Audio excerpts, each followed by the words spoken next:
Good morning. आज हम पिछले लेक्चर के कुछ बातें आपको रिवाइज करेंगे और फिर then we will start with the today's lecture. पिछले लेक्चर में हमने बताया था कि किसी भी system of linear simultaneous equations को सॉल्व करने का तरीका समझाए थे आपको। एक बार फिर से मैं याद दिला रहा हूं आपको कि अगर कोई भी सिस्टम ऑफ नॉन होमोजीनियस, हम पहले बताएंगे नॉन होमोजीनियस लीनियर इक्वेशंस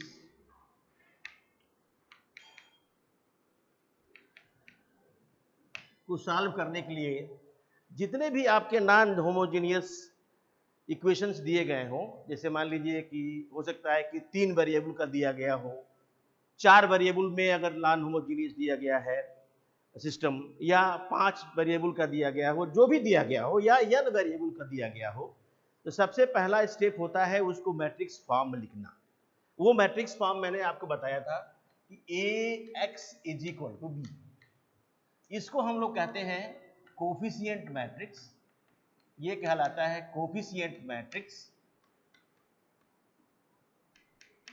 ये कहलाता है आपका वेरिएबल रहता है इसमें, यानी कि इसको वेक्टर मैट्रिक्स भी बोलते हैं, इसको वेक्टर मैट्रिक्स बोलते हैं। और ये जो मैट्रिक्स होता है वो कांस्टेंट मैट्रिक्स होता है, कांस्टेंट मैट्रिक्स होता है। ये होता है सिस्टम ऑफ लीनियर इक्वेशंस को सॉल्व करने के लिए हमारा सबसे पहला काम होता है कि इसको मैट्रिक्स फॉर्म में लिखना। ये कहलाता है matrix form of system of non homogeneous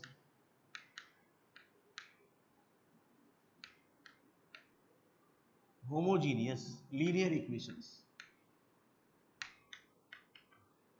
ये होता है, ये जो होता है आपका system of non homogeneous linear equation का मैट्रिक्स फॉर्म होता है। इस मैट्रिक्स फॉर्म को सॉल्व करने के लिए टू सॉल्व दिस इक्वेशन, इस इक्वेशन को सॉल्व करने के लिए we try to find rank of matrix AB, rank of matrix AB। इसको हम कहते हैं AB है मैट्रिक्स, ये इसको कहते हैं ऑगमेंटेड मैट्रिक्स।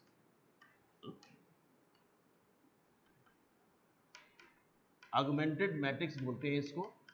और and rank of matrix A,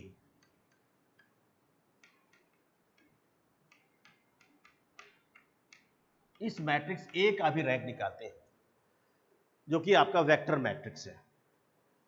अब ये हम करते क्या है, अब ये यहां पर जो कोफिशिएंट मैट्रिक्स का रैंक निकालते हैं और rank of matrix augmented matrix का रैंक निकालते हैं, तो यहां पर दो संभावनाएं बनती हैं। एक तो संभावना ये बनती है कि रैंक ऑफ AB और रैंक ऑफ A दोनों सेम हो जाए, rank of AB rank of A दोनों सेम ना हो। तो ये दो बातें यहां के बाद से मैंने लिखा था, आपको याद होगा कि अगर rank of AB is equal to rank of A matrix हो सकता है। दूसरी संभावना ये हो सकती है कि रैंक ऑफ AB जो है मैट्रिक्स, वो रैंक ऑफ A मैट्रिक्स के बराबर ना हो। ये संभावनाएं बनती है। अगर ये बनती है तो आपको हो जाएगा नो सॉल्यूशन, ये कहलाता है नो सॉल्यूशन। और यहां हो जाएगा इनकंसिस्टेंट,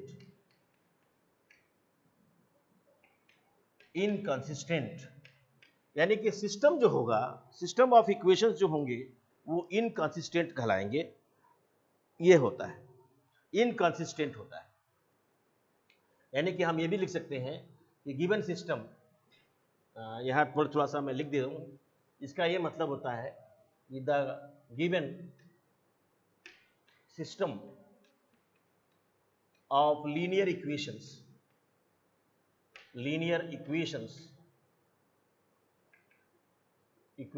is not consistent भी बोलते हैं इसको, not consistent, और या इसको कहते हैं inconsistent,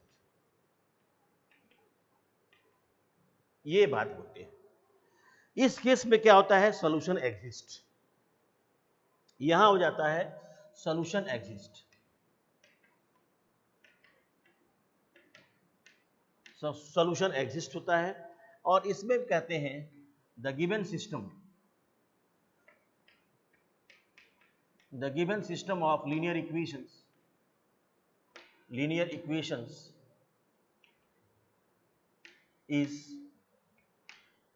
equation is consistent।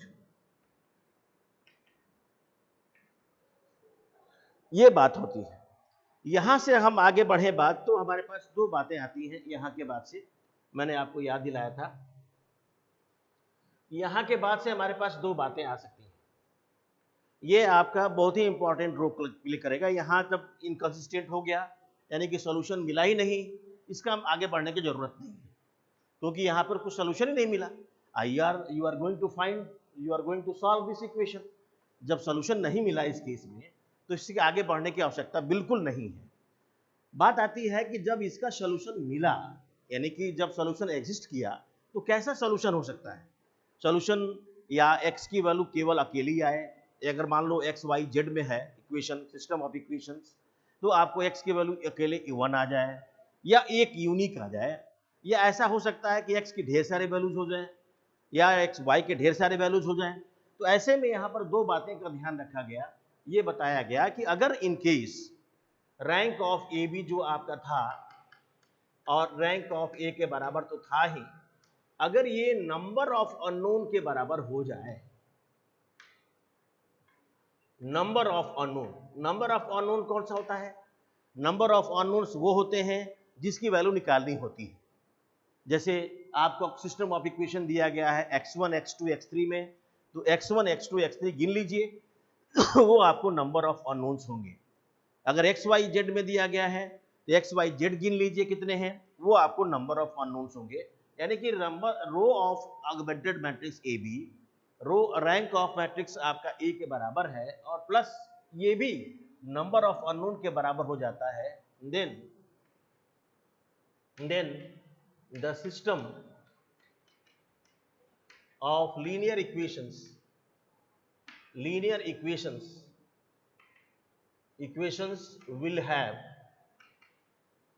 will have unique solution,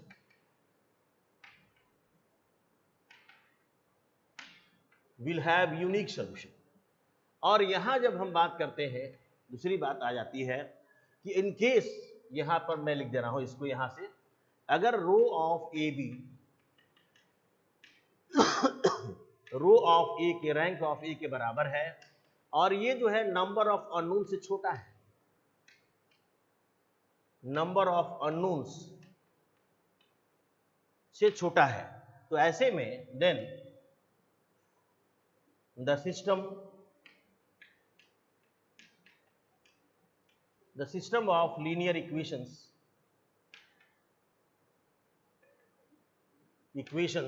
will have infinite many solution,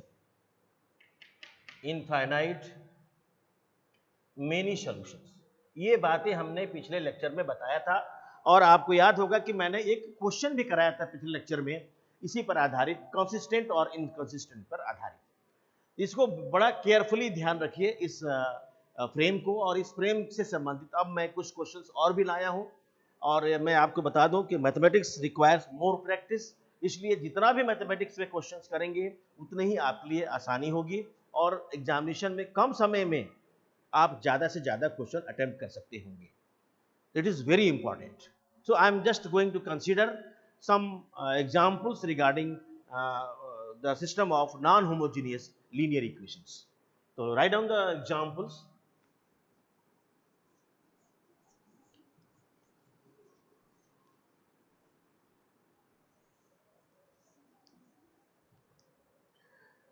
Here is question, I'm going to write the question, so that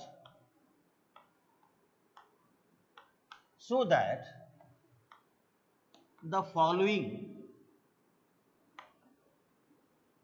system of linear equations,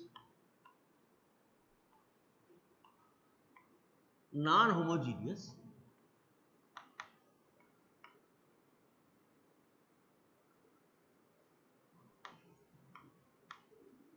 linear equations are consistent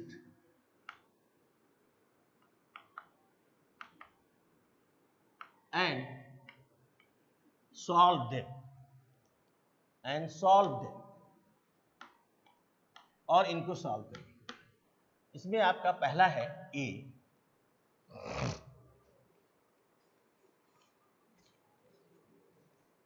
ये है x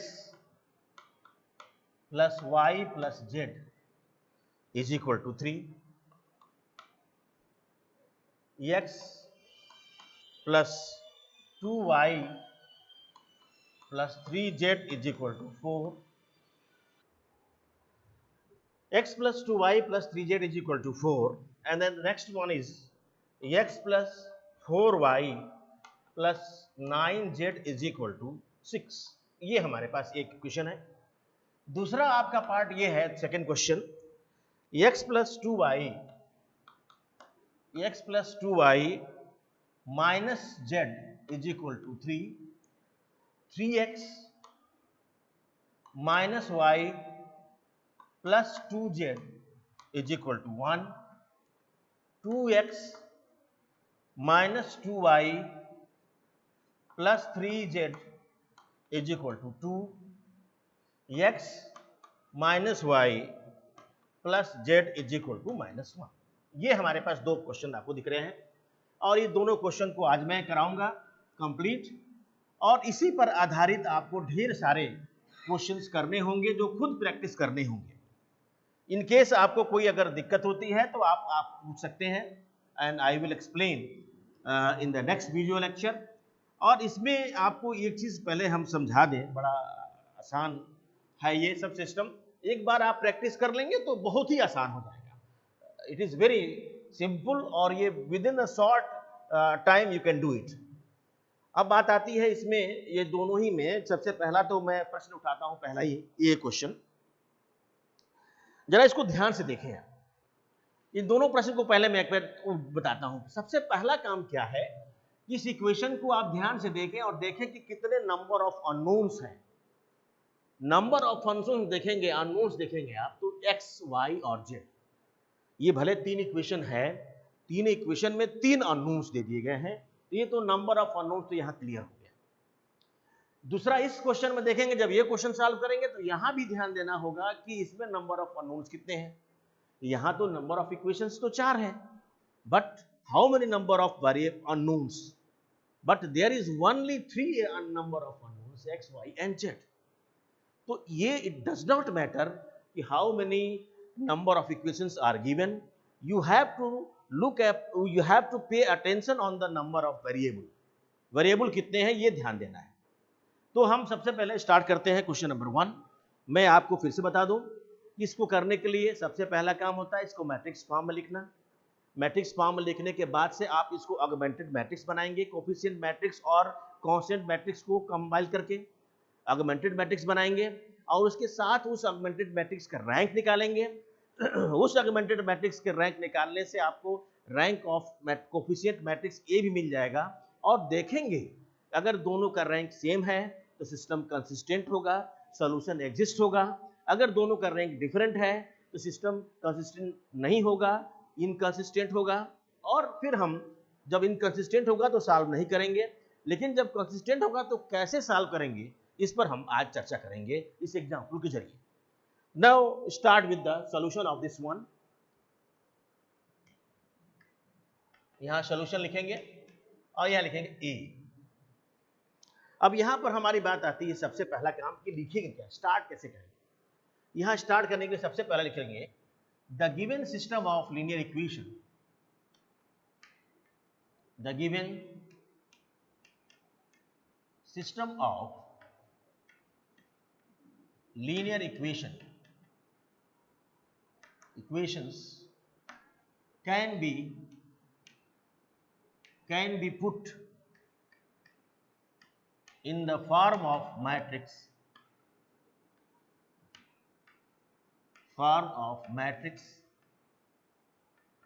equation given by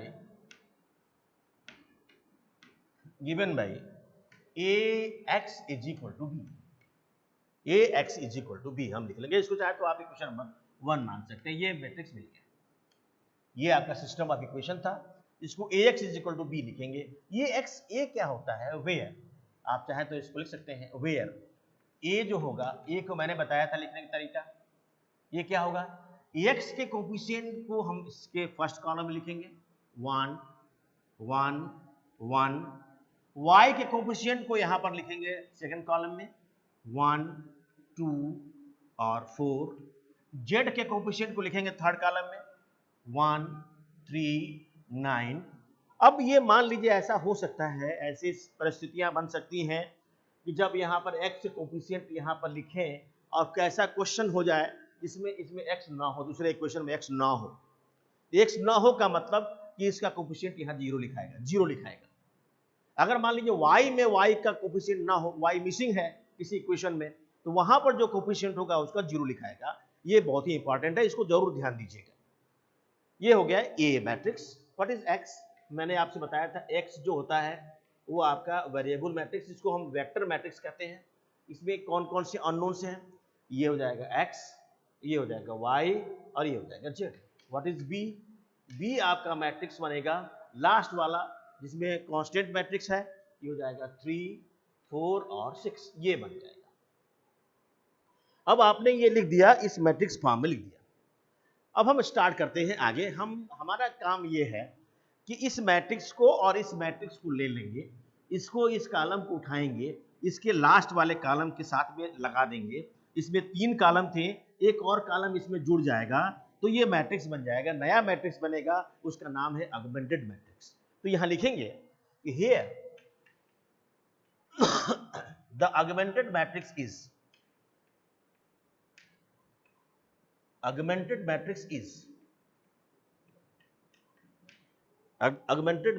AB is given by, तो AB जो होगा ये matrix आपका बनेगा, मैंने बताया था आपको 1 1 1 1 2 3 4 1 3 9, और यहां पर चाहे तो बिंदी बिंदी कर लीजिए यहां पर, ताकि आपको लगे कि इसी को ऐड किए हैं आप। ये हो जाएगा 3 4 और 6, ये आपका ऑगमेंटेड मैट्रिक्स तैयार हो गया। ये जरा सा ये भी ध्यान देने वाली बात ये है कि बहुत सारे बच्चे गलतियां करते हैं, इस मैट्रिक्स को ऐसे लिख देते हैं। ये मैट्रिक्स नहीं है बेटा, it is not a matrix, ये आपका है डिटर्मिनेंट, है ना। तो ये आप जरूर लिखिए, लेकिन यही इसको ऐसे मोड़ दें, हम स्क्वायर ब्रैकेट में लिख दें तब मैट्रिक्स होगा। तो ये जरा ध्यान देने की बात है, और ऐसी गलतियां बिल्कुल नहीं करेंगे आप कि यहाँ पर मैट्रिक्स ही है तो मैट्रिक्स का सिंबल देख लें कि ऐसे स्क्वायर ब्रैकेट में लिखा जाता है, रेक्टेंगुलर ब्रैकेट कह सकते हैं, स्क्वायर ब्रैकेट कह सकते हैं, तो इसमें आपको लिखा जाता है। अब हमारा मेन पर्पज क्या है?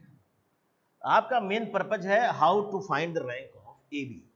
इस मैट्रिक्स का रैंक निकालेंगे, यहां लिख देंगे हम first we find rank of matrix A B. इस ए बी मैट्रिक्स का हमको रैंक चाहिए होगा, इस ए बी मैट्रिक्स का रैंक चाहिए होगा। इस ए बी मैट्रिक्स का रैंक निकालने के लिए हम करेंगे क्या, इस तरह सा इसको ध्यान से देखें। इक्विवेलेंट फॉर्म मैंने आपको बताया था कि इक्विवेलेंट फॉर्म में कन्वर्ट करके आसानी से इसका रैंक निकाल सकते हैं। तो इसमें सबसे पहला काम ये होता है कि इस मैट्रिक्स ए बी को आप लिखें, और इसमें आपको ऐसे लिख दें आप जो लिखा था 1 1 1 1 2 और 4 1 3 9 और यहाँ पर थोड़ा छोड़ दें ऐसे, और ये हो जाएगा 3, 4 और 6। ये मैट्रिक्स मिल गया। ये आपकी 3 रोज हैं और 4 कॉलम्स की मैट्रिक्स बन गई, जिसको ऑगमेंटेड मैट्रिक्स कहते हैं। अब हम क्या करेंगे कि अप्लाइंग, अब देखो जरा से ध्यान दीजिए, हम एलिमेंट्री ट्रांसफॉर्मेशन अप्लाई करेंगे तो यहाँ लिखेंगे अप्लाइंग, जो भी एलिमेंट्री ट्रांसफॉर्मेशन इस्तेमाल करें उसको जरूर लिखें कि अप्लाइंग। जैसे मान लीजिए हमने इसको जीरो करना है, इसको जीरो करना है, तो हम अप्लाई कर सकते हैं कि R2 is going to change R2 minus R1। ये काम कर ले, 1 माइनस 1 जीरो हो जाएगा। दूसरा हम ये भी कह सकते हैं कि ये R3 is going to change R3 minus R1। ये भी कह सकते हैं R2 is going to change R2 minus R1 and R3 is going to change R3 minus R1. So this augmented matrix is now equivalent to, इसको ऐसे लिखेंगे, बराबर नहीं लिखेंगे, अब इसको इक्विवेलेंट लिखेंगे ऐसे, और यहां पर देखेंगे क्या चेंज हो रहा है। तो आप यहां ध्यान से देखें तो R1 में कोई चेंज नहीं है, यानी कि 1 1 1 और यहां पर 3 वैसे है, लेकिन R2 चेंज है। R2 में किस तरह का चेंज है इसको ध्यान से देखिए, R2 माइनस R1 यानी 1 माइनस 1 0, 2 माइनस 1 1, 3 माइनस 1 2, 4 माइनस 3 1, ये हो गया। R3 is going to change R3 minus R1, 1 minus 1 0, 4 minus 1 3, 9 minus 1 8 और 6 minus 3 3। ये बन गया मैट्रिक्स, ये बन गया। अब देखिए हमको इसको जीरो करना चाहते हैं, तो हम फिर लिखेंगे अप्लाइंग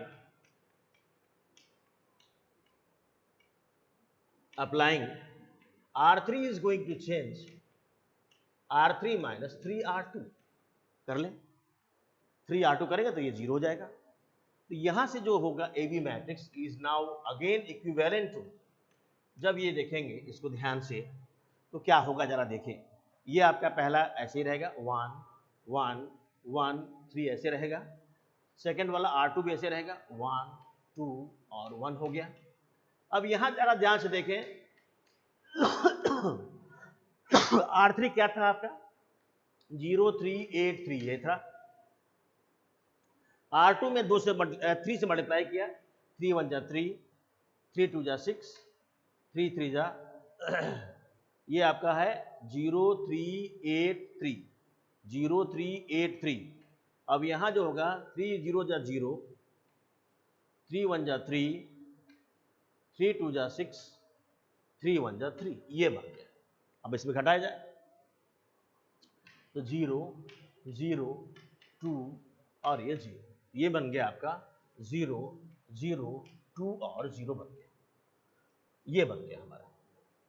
अब जरा इसको देखें तो यहां पर हम ये कह सकते हैं, एक बार और चाहे तो अप्लाई कर सकते हैं, इसको 1 कर सकते हैं, तो यहां पर कर सकते हैं अप्लाइंग, अगर नहीं भी करते हैं तो भी काम चल जाएगा, applying R3 is going to change 1/2 R3, ये कर देंगे हम।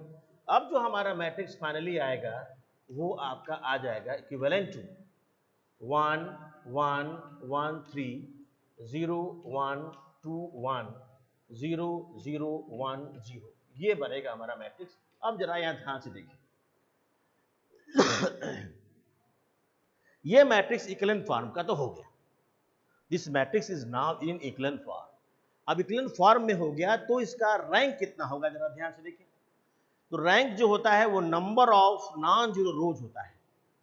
तो पहला रो में सारे एलिमेंट नॉन जीरो हैं, दूसरे एलिमेंट में आपका ये भी 3 एलिमेंट ऐसे हैं नॉन जीरो हैं, तीसरे रो में भी एक तो एलिमेंट एटलीस्ट है 1 जो उसके वजह से वो नॉन जीरो रो कहा जा सकता है। अगर यहां पर हो जाता जीरो तो ये कहलाता जीरो रो, समझ रहे हैं ना हमारी बात।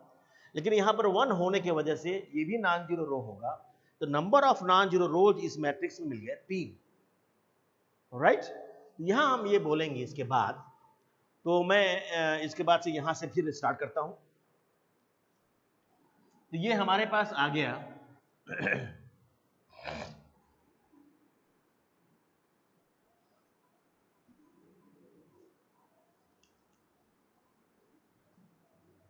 ये मिल गया हमारे पास now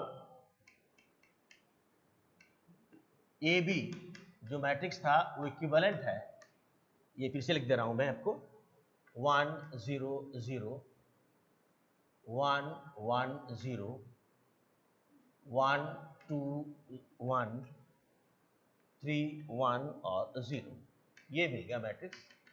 it is in equivalent form,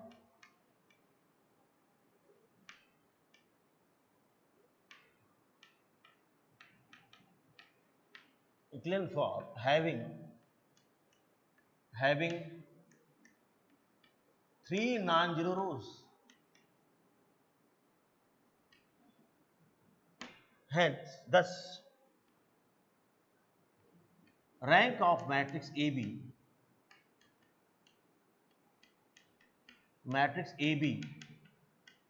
is equal to how much? 3, या इसको अभी लिखते हैं row rank of AB is equal to 3। मुझे लगता है आपको समझ में आया होगा। और देखिए इसको पुनः again from above we find the matrix A is equivalent to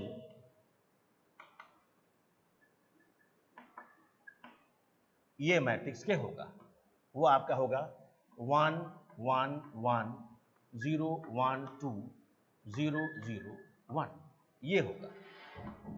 क्योंकि ये बी वाला पोर्शन हट जाएगा, जब बी वाला हट जाएगा तो यही बचेगा मैट्रिक्स, यही आपका ओरिजिनल मैट्रिक्स, ये इक्विवेलेंट टू ए हो गया। या इसको अभी कह सकते हैं, और ए इज इक्विवेलेंट टू, ये मैट्रिक्स लिखा जाएगा 1 1 1 0 1 2 0 0 1। It is also in equivalent form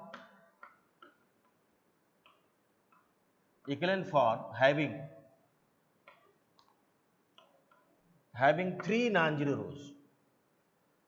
3 non-zero rows, non-zero rows, thus rank of matrix A is equal to 3। अब आपने देखा कि इसका रैंक भी 3 हो गया, यानी हमारे पास मिल गया 10, that is, and number of unknowns कितने हैं? नंबर ऑफ अननोन्स आपको इस सवाल में दिए गए हैं, वो है आपका 3। तो यहां से मिल गया from above rank of A B is equal to rank of A is equal to 3, ये हो गया नंबर ऑफ अननोन्स, ये हो गया अननोन्स। अब ये क्या बताता है? इससे ये स्पष्ट होता है कि जो दिया गया सिस्टम है वो कैसा होगा? कंसिस्टेंट होगा, क्योंकि ये तीनों बराबर हो गया ना, तीनों बराबर हो, ये दोनों बराबर तो है ही है, और साथ में ये भी हो गया, तो ये चीज यहां से एक साथ कह सकते होंगे कि the given system of linear equation is consistent and will have unique solution, क्योंकि ये एक के बराबर हो गया। तो यहां पर हम यहां लिख देंगे, we can write here the given system of equations, hence the given system of linear equation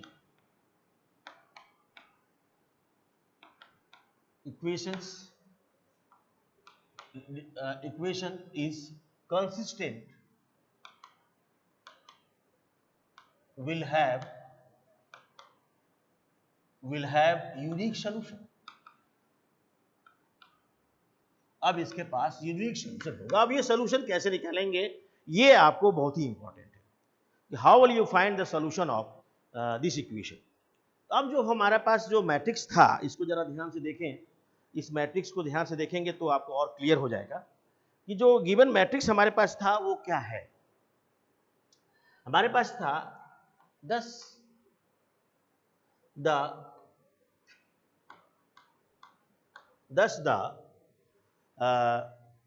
matrix equation, जो इक्वेशन था आपका ax is equal to B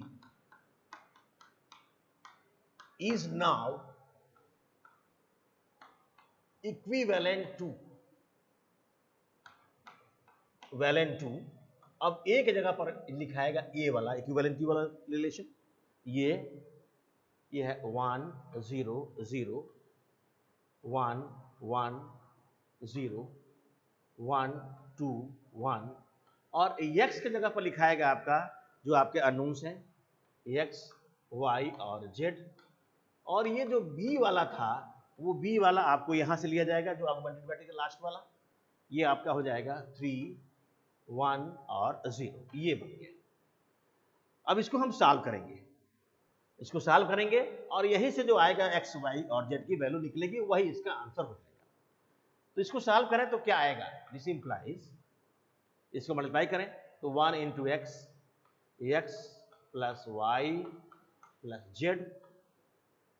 भाई देखो 3 इंटू 3 का है और यहाँ पर 3 इंटू 1 का है, तो मल्टीप्लाई करने से जो आएगा वो 3 इंटू 1 का आएगा। तो फर्स्ट रो फर्स्ट कॉलम तो हो गया, फर्स्ट रो सेकंड कॉलम है नहीं, सेकंड रो फर्स्ट कॉलम से होगा तो ये आपको मिल जाएगा 0x plus y plus 2z, यहाँ जाएगा 0x plus 0y plus z, और यहाँ आ जाएगा आपका 3 1 और 0, ये भी 3 क्रॉस 1 का है। ये बताता है कि x plus y plus z is equal to 3, ये 0x plus y plus 2z is equal to 1, और ये बचेगा 0x plus 0y plus z is equal to 0, और ये दोनों इक्वेशंस से हमको मिलता है, यहाँ से z की वैल्यू 0 हो जाएगी, z की वैल्यू 0 इसमें रखेंगे तो y की वैल्यू आ जाएगी 1, और y और z की वैल्यू इसमें रखेंगे तो x प्लस 1 प्लस यहाँ देखें इन दोनों को रखेंगे तो 1 में रखेंगे तो यहाँ आएगा x हो जाएगा आपका x प्लस y हो गया आपका 1 और z हो गया 0 इज इक्वल टू 3, तो x is equal to 3 minus 1, so x is equal to 2, hence solution is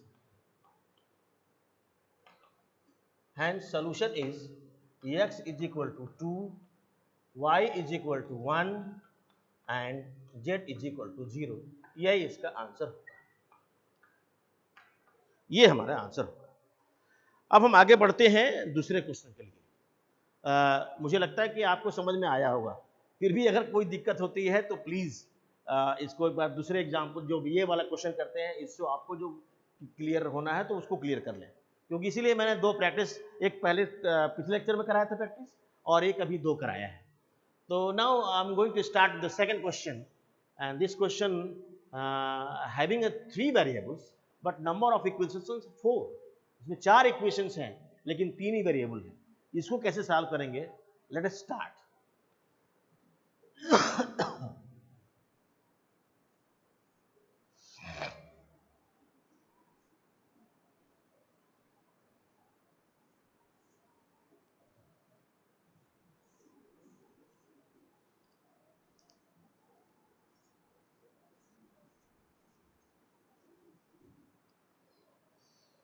अब देखिए इस क्वेश्चन को करने के लिए मैं यहाँ से, क्योंकि स्पेस ले रहा है क्वेश्चन, तो मैं यहाँ से आपको लिख रहा हूँ।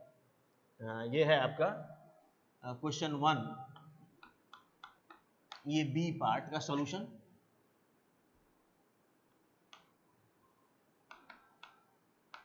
सॉल्यूशन ये बी पार्ट का है। तो सबसे पहला तो ये लिखा जाएगा, इस इक्वेशन को दोबारा लिखा जाएगा, the given system of linear equations is, आपको ये दिया गया है, आप इसको चाहे तो इस पूरे को इक्वेशन नंबर 1 मान सकते हैं, इस इक्वेशन 1 मान सकते हैं। The given system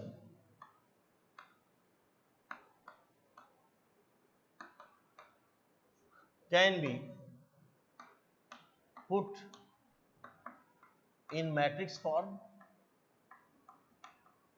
in matrix form, वो आपका ऐसे लिखाएगा Ax is equal to B, चाहे आप ऐसे लिखिए, चाहे आप इसको लिखना चाहे तो ऐसे लिख सकते हैं 1 3 2 1 2 -1 -2 -1 -1 2 3 1, और यहाँ हो गया आपका x y और z, और ऐसे हो जाएगा आपका 3 1 2 और -1, ये हो गया, राइट। अब हम इसी को मानते हैं मैट्रिक्स A, ये मैट्रिक्स Ax होता है, ये मैट्रिक्स B होता है, तो here this can be written as Ax is equal to B, where A is the matrix 1 2 -1 3 -1 2 2 -2 3, और यहाँ लिख सकते हैं 1 -1 1, ये मैट्रिक्स हो गया आपका A मैट्रिक्स। X जो मैट्रिक्स होगा आपका x y z होगा, और ये B मैट्रिक्स होगा, and B matrix is equal to 3 1 2 और -1, ये होगा मैट्रिक्स, ये हो गया हमारा मैट्रिक्स। अब इसके बाद से ये ध्यान देना है कि इसमें ऑगमेंटेड मैट्रिक्स कैसे बनेगा।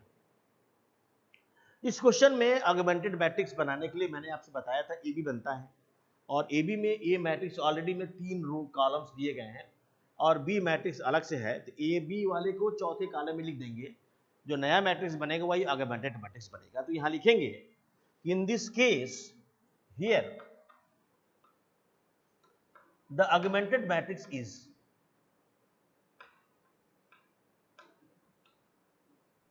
the augmented matrix is AB, AB is equal to हमारे पास आएगा 1 3 2 1 2 -1 -2 -1 -1 2 3 1, और ये आपको याद होगा कि इस B वाले को यहाँ लास्ट में ऐड करते हैं, यहाँ पर चाहे तो ऐसे ऐसे करके बिंदी कर दीजिए, और यहाँ कर लेते हैं 3 1 2 और -1, ये आपका मैट्रिक्स बन गया।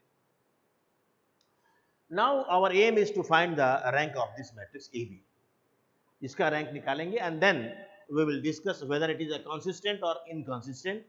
अगर इनकंसिस्टेंट होगा तो there will be no solution, लेकिन अगर कंसिस्टेंट होगा तो there must be a solution, that solution may be unique solution or infinite many solution. So we shall discuss after getting the rank of this matrix, augmented matrix AB. So let us start with the rank of this matrix. तो हम चलिए start करते हैं इस rank निकालने के लिए।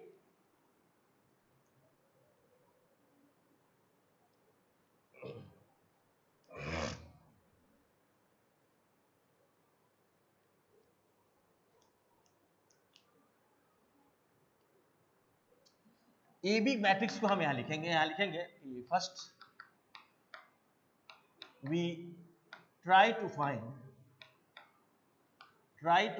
the rank of augmented matrix AB।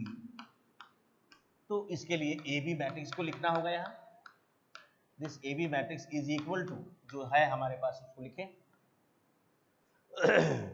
1 3 2 1 3 2 1, right, 2 -1 -2 -1 2 -1 -2 -1 -1 2 3 1, और यहाँ आगे आपका लास्ट वाला 3 1 2 और -1, ये हो गया matrix.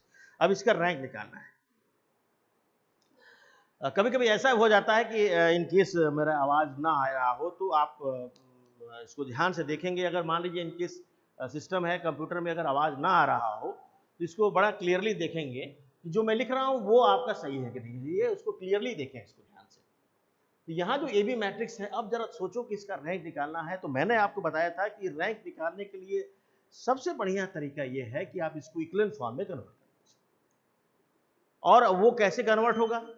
Now by using elementary row transformation, you must try to apply the elementary row transformation to the matrix AB, augmented matrix, and then you can get the matrix reduced into echelon form, and that after getting the echelon form, you can look the form containing number of non-zero rows.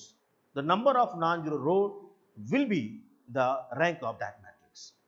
So let us start with the rank of applying. देखो यहाँ से एक चीज और ध्यान दे दें, अगर ये यहाँ देखें तो ये 4 रोज हैं और 4 कॉलम्स हैं, तो ये 4 रो और 4 कॉलम्स हैं, तो इसमें 3 रो ट्रांसफॉर्मेशन एक साथ लगा सकते होंगे। अगर 3x3 का मैट्रिक्स है, उसमें 2 एक साथ लगा सकते हैं। अगर 4x4 का है तो 3 रो ट्रांसफॉर्मेशन एक साथ लगा सकते हैं। तो I am not going to bother, it is for a kind information. तो look at the here, I am going to reduce this matrix applying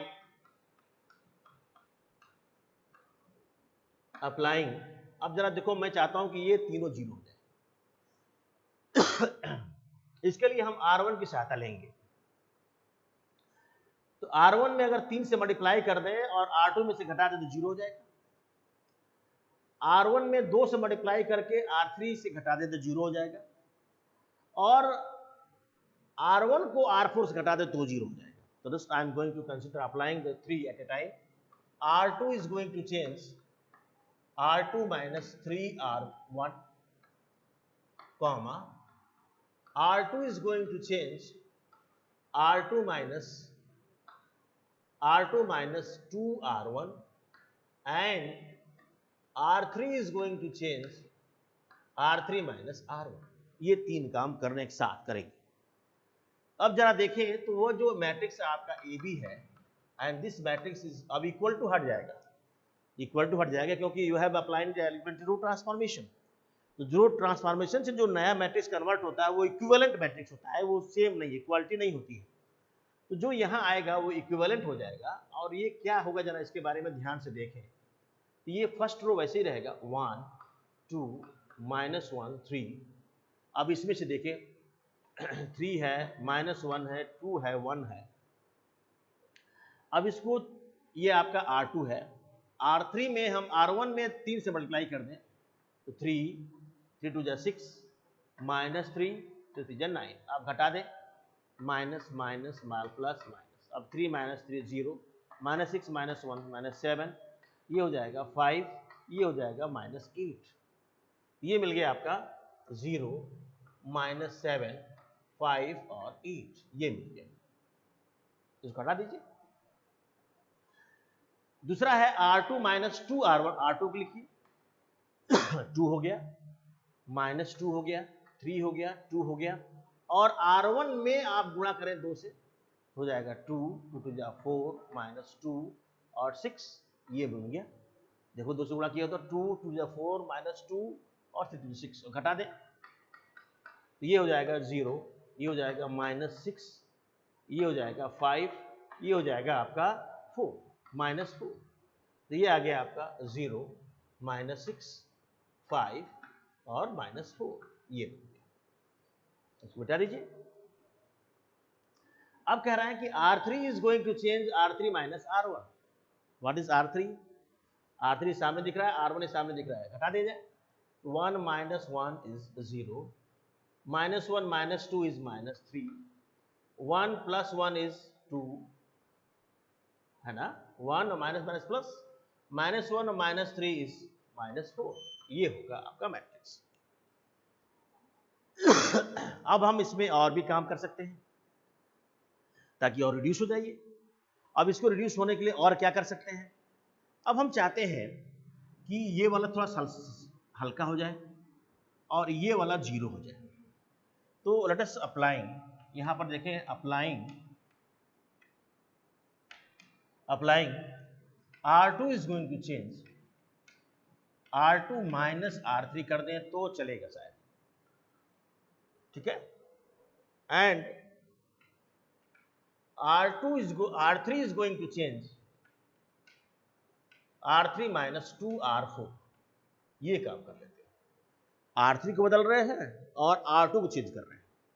तो अब जो हमारे पास ए बी मैट्रिक्स होगा वो मैट्रिक्स इक्विवेलेंट टू होगा, क्या होगा जरा इसको ध्यान से देखें।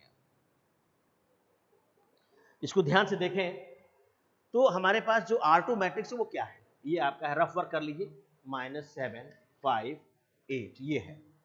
और R3 मैट्रिक्स क्या है, R3 आपका 0 -6 5 और -4, ये आपका 0 था यहाँ, 0 -6 5 और -4 घटा लें, तो घटाएंगे तो क्या होगा, ये हो जाएगा 0, ये प्लस होगा तो ये हो जाएगा -1, ये हो जाएगा 0, और ये घटेगा तो ये भी प्लस हो जाएगा, 8 4 12 12 हो जाएगा। ध्यान से देखिएगा, ये 8 है, R2 माइनस R3 कर रहे हैं, this minus this, this minus this, this minus this, ये 12 हो जाएगा। अब हमारे पास आ गया कितना, जरा ध्यान से देखें, 1 2 -1 3 0, अब ये बदल गया R2, अब ये हो जाएगा R2 0 -1 0 और 12, ये हो गया। अब चलिए R3 को चेंज करते हैं। R3 में क्या है, R3 में आपका है -6 5 -4। अब ये R3 में 2R4 करते हैं, ये 2R4 करेंगे कितना आएगा, ये 0 है, ये हो जाएगा 0 -6 2 टू जा 4 और 4 टू जा 8। अब जरा घटाएं, इसको घटाएं तो ये हो जाएगा आपका 0, ये कितना हो जाएगा, ध्यान से देखें तो 0, ये कितना हो जाएगा 1, और ये कितना हो जाएगा, ये प्लस हो जाएगा तो ये हो जाएगा 12, ये हो जाएगा 12, नहीं -4 और 4, ये हो जाएगा 4, राइट, 4, हाँ 4 हो जाएगा, तो ये आ जाएगा आपका 0 0 1 और 4, फिर आगे आपका 0 -3 2 और -4, ये ऐसे रहेगा क्योंकि R4 चेंज नहीं हो रहा। अब देखो, मैं चाहता हूं कि ये R4 वाला जो है, ये एक बार केयरफुली ध्यान से देखना पड़ता है कि कहीं कोई गलती ना हो।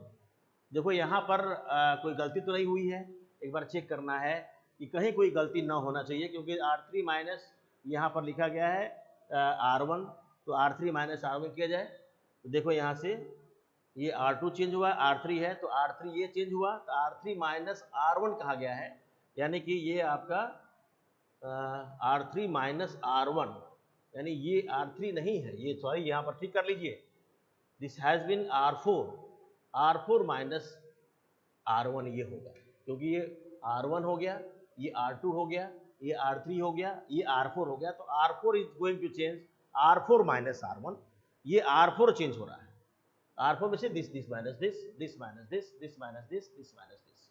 यहाँ पे चेक कर लीजिए, यहाँ पर R2 चेंज हो रहा है तो यहाँ पर R2 नहीं लिखाएगा, ये R3 चेंज हो रहा है, यहाँ लिखाएगा R3 is going to change और R3 माइनस 2R1, ये R3 चेंज हो रहा है। तो ये बड़ा केयरफुली ध्यान देना है कि कहीं कोई गलती नहीं हो जाए, अगर कहीं गलती हो जाए तो फिर ये मार्क्स कट जाएंगे।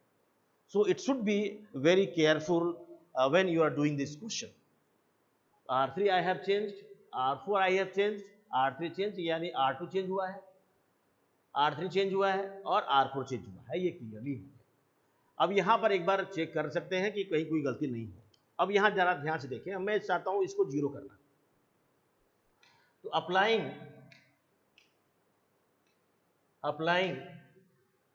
R4 is going to change R4 plus न करके माइनस कर दीजिए, -3R2 अप्लाई कर लेते हैं।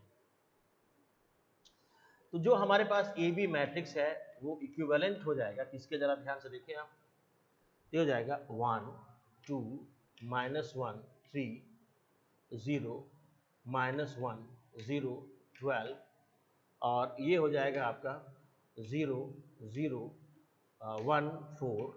अब ये घटेगा तो यहाँ आपका है -3R4 है, 2 और -4 है, और हम R2 में 3 से गुणा कर रहे हैं, ये आपका R2 यहाँ है, 3 से गुणा करेंगे, ये 0 भी है, तो ये हो जाएगा 0 -3 0 और ये हो जाएगा 3 से मल्टीप्लाई करेंगे तो 12 3 जा कितना होगा 36।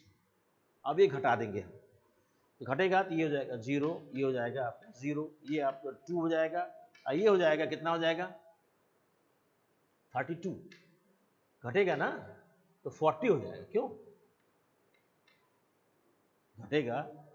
तो आपका दोनों माइनस हो जाएगा, दोनों माइनस होगा तो आपका ये हो जाएगा 40, ये होगा, यानी कि 0 यहाँ आया, 0 0 2 और 40 ये आया, ये आ गया।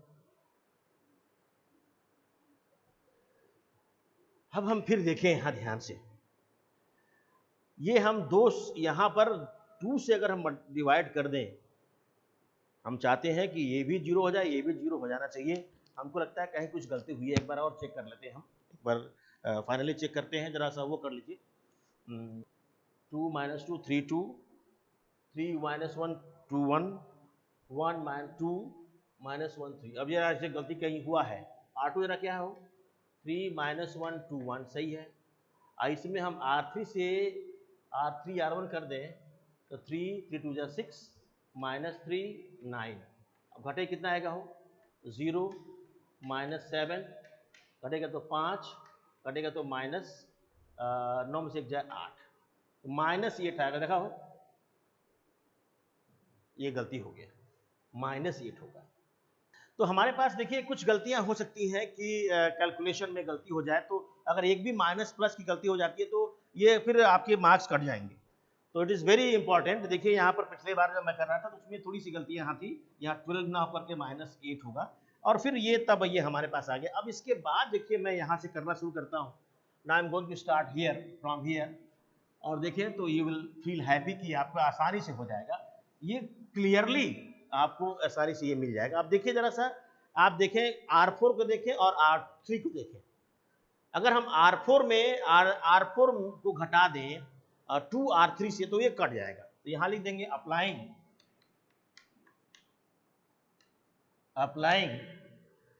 R4 is going to change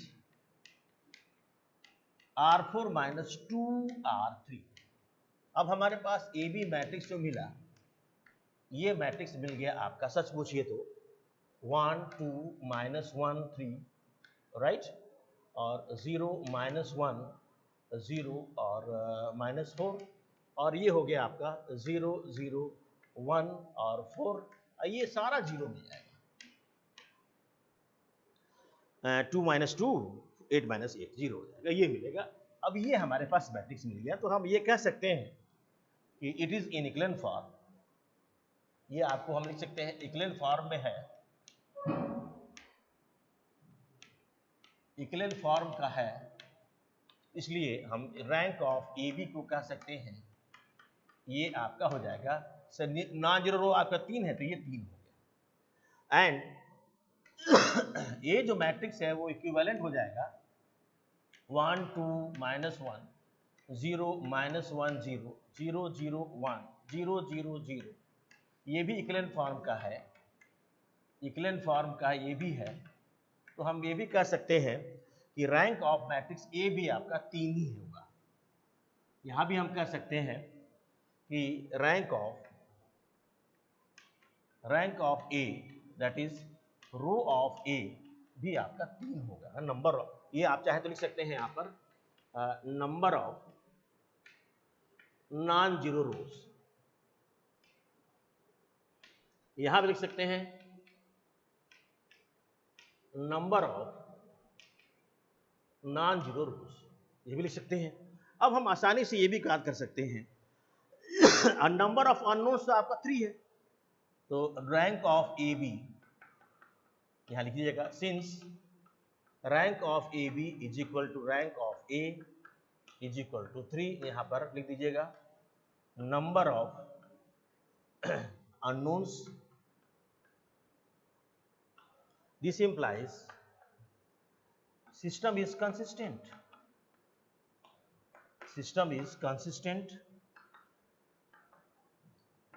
will have unique solution,